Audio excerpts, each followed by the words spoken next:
విజయవాడలో అంబేద్కర్ విగ్రహాన్ని ధ్వంసం చేయడానికి ప్రయత్నించిన వ్యక్తులపై కఠిన చర్యలు తీసుకోవాలన్నారు ఏపీ శాసనమండలి చైర్మన్ కొయ్యే మోషన్ రాజ్. ఇది రాష్ట్ర ప్రతిష్టను దిగజార్చడమే అన్నారు. దేశ నాయకులు, రాజకీయ నాయకుల విగ్రహాలకు రక్షణ కల్పించాలని సీఎం చంద్రబాబుకు విజ్ఞప్తి చేశారు.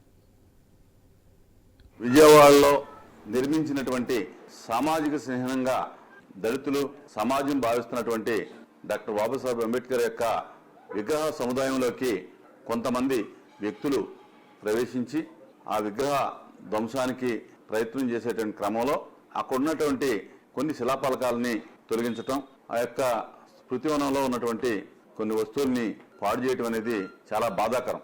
ఎందుచేతనంటే ఆ యొక్క విగ్రహం ఈ రాష్ట్రంలోనే, ఈ దేశంలోనే, ఈ రాష్ట్రానికి ఒక మాన్యుమెంట్గా ఉన్నటువంటి ఆ యొక్క విగ్రహాన్ని పాడు చేయాలని ప్రయత్నించడం అనేది చాలా దురదృష్టకరం.